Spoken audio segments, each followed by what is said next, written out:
All right, ladies and gentlemen, let's say hi to Mayor Ryan Stovall. It's great to see him again. And it's all positive Potter Town all the time, 24/7. That's all we're thinking about right now here at Casa de Emmanuel, besides some good food.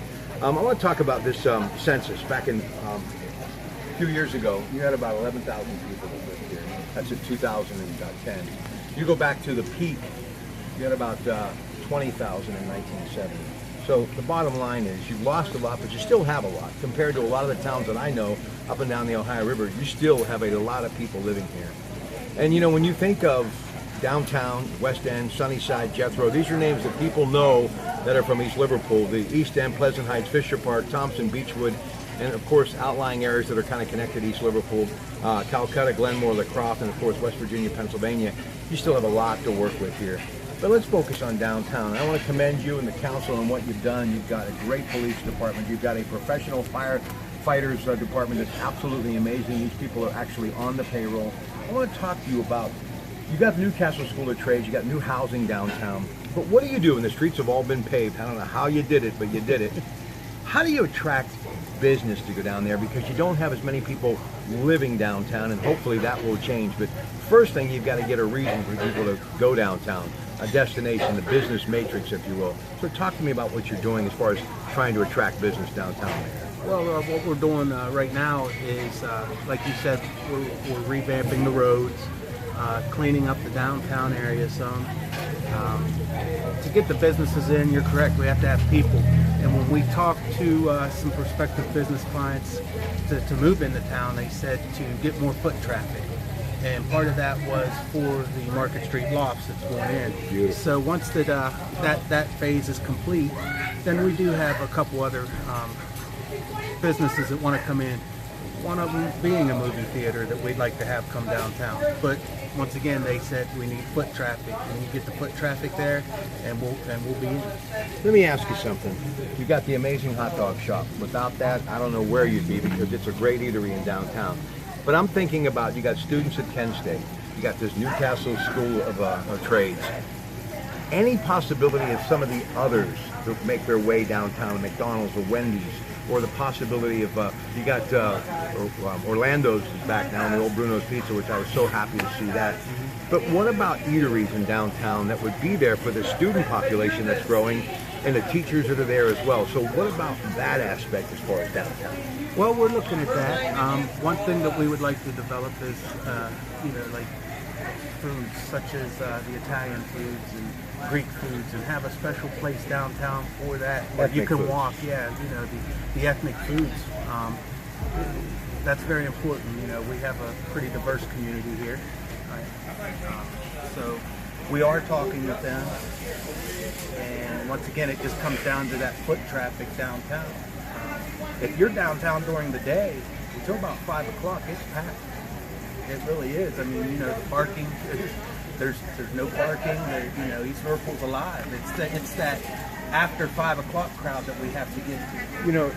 And when Ogilvy's was there many, many years ago, and I remember coming to downtown East Liverpool on a Thursday night, and I had never been here long before I ever worked in East Liverpool, and I couldn't believe the traffic. So you really need to get businesses to make people want to come down after 5 o'clock. And a movie theater, eateries, maybe a few shopping centers of some sort. But you also have to remind everyone we're in a very tech-savvy world now, where these kids are all about technology, as even old people like me are. So you got to do stuff like that as well too. What is the future, the plans? How do you see East Liverpool, not at the end of your tenure, but long after your daughter's about ready to get married, when her children and your grandchildren in East Liverpool, it'll never go back to 20,000. Right. But if we could just keep what we have and maybe do some cosmetics as far as downtown, what you have, it's absolutely amazing. I tell people all the time, I can't believe the transition of what's happening in this town. So where do you see this thing headed? Well, you're right. It's going to be something that happens well after I'm gone, I'm sure. It's a work in progress. I see us still as a college town. A lot of people don't want to recognize that. I love the trains. Just keep it rolling, folks. CSX all the way. And Norfolk Southern, too. Anyway, go ahead. A lot of people don't realize that we are a college town. Kent State, having switched now downtown, is a 4-year college. Beautiful school.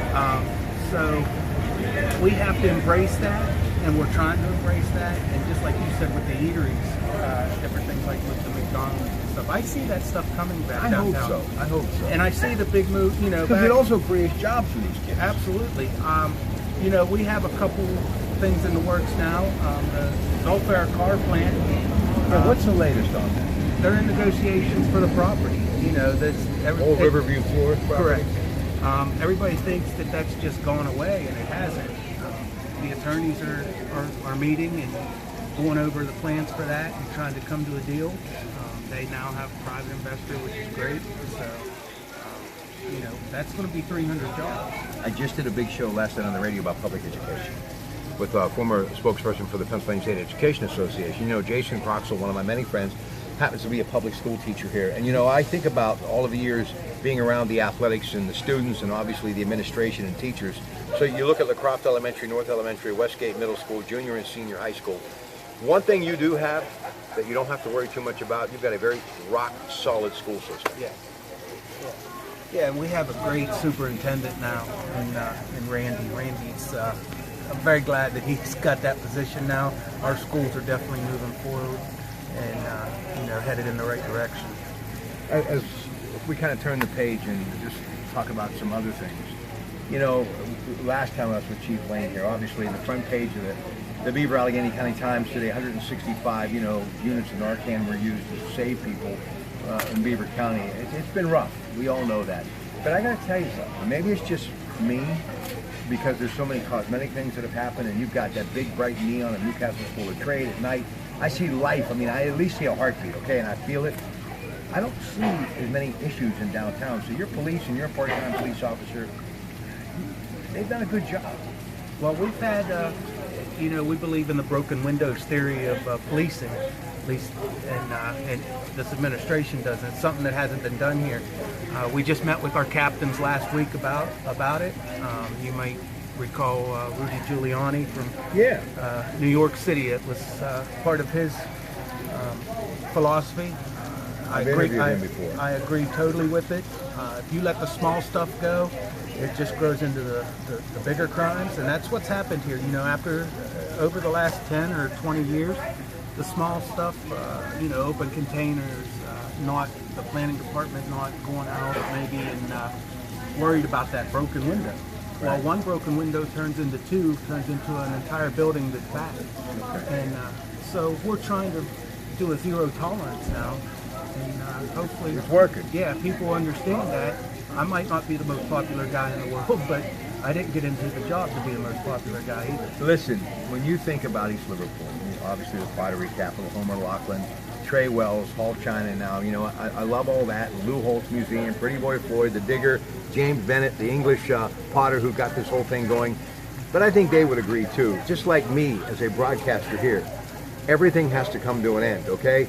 And you got to have that new chapter. You have to think about the future. It is time to create a new page in this wonderful book that is East Liverpool. So this next generation is going to be key to really making East Liverpool what it once was. Maybe not, but close will be good enough for me. Yeah, I think we'll get there. It's not going to happen overnight. We didn't get the problems overnight that we have, but we're addressing them, and we'll get there. Listen, good seeing you again. You too. All right, if Ted Arnault is at home, we're going to track him down, talk a little NFL. And yes, Tom Brady, #1 all-time 100 players over the past year, according to the NFL Network, and rightfully so, a definite deserved honor. Ladies and gentlemen, we are at the beautiful Casa de Emmanuel, outside on their patio, where they have entertainment every Wednesday night and just great food every day of the week. Back in a couple of minutes.